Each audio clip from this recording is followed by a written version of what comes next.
Disclaimer lang po, hindi po kami nagpapatama ng mga pastor na nagtuturo ng salita ng Diyos. Ito'y ayon na rin sa aming pagsusuri sa Biblia, na kung saan ang Biblia ay kailangan na i-divide ang scripture.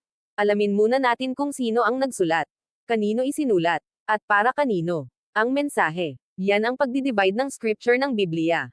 Naway maunawaan natin. God bless sa lahat ng mga pastor at iba pang missionary. To God be the glory. Amen. Welcome sa Center for Christ Ministry. Ang layunin ng ministring ito ay ang ibahagi ang kaligtasang ipinahayag sa Biblia ni Kristo, sa tinapos na gawa ni Kristo sa krus ng Kalbaryo, na kung saan ikaw at ako ay maliligtas sa biyaya ng Diyos.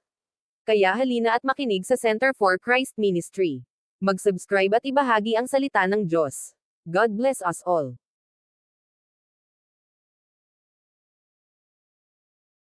Nais nyo bang malaman kung ano-ano ang mga nasa loob ng doktrina ng dating daan? Ito at ating alamin. Ang pangalan ng grupo na pinamumunuan ni Eliseo Soriano ay Members Church of God International, MCGI.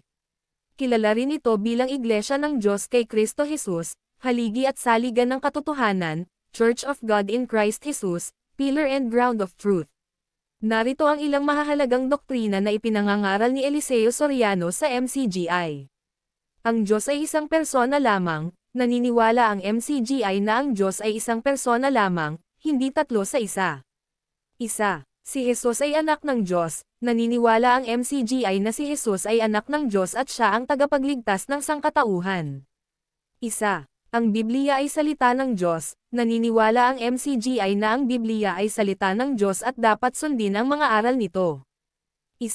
Walang personal na relasyon kay Kristo. Naniniwala ang MCGI na hindi kailangan ang personal na relasyon kay Kristo para sa kaligtasan.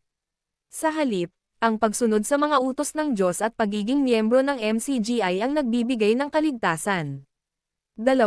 Ang MCGI ang tanging tunay na simbahan. Naniniwala ang MCGI na sila lamang ang tunay na simbahan at ang mga miyembro nito lamang ang makakapasok sa langit. Ang MCGI ay kilala sa kanilang pagpuna sa ibang mga relihiyon at sa kanilang pagbibigay diin sa pagiging tunay na simbahan. Maraming kontrobersya ang nakapaligid sa MCGI at kay Eliseo Soriano, at patuloy na pinag-uusapan ang kanilang mga doktrina. 3, 4, 5. Mahalagang tandaan na ang mga doktrina ng MCGI ay naiiba sa ibang mga Kristiyanong grupo. Ang bawat tao ay may karapatan sa kanilang sariling paniniwala, at dapat na igalang ang mga ito. Sapagkat mahalaga na malaman natin ang bawat doktrina na itinuturo sa bawat simbahan na ating papasukan. Ang grupong ito ay nagtuturo ng ayon sa pagtuturo ng Biblia na tayo raw ay under the law pa daw. Pero kung ating susumayan ang Biblia na sinasabi sa kabuuan ni Apostol Pablo na libro na tayo ay nasa biyaya ng Diyos, maliligtas sapagkat ang grupong ito ay hindi nagtuturo na tayo ay nasa under the grace. Kaya kaibigan, kung ikaw ay nakikinig ngayon, mag-ingat tayo sa bawat doktrina ng simbahan na ating papasukan. Maraming churches na ang nagkalat, na nagsasabing sila, o sa kanila makikita ang kaligtasan. Nangyayari na po ang prophecy ni Jesus Christ noong nandito pa siya sa lupa. Kaya marami pa po akong doktrina ng mga churches na sisiwalat dito sa aking YouTube channel.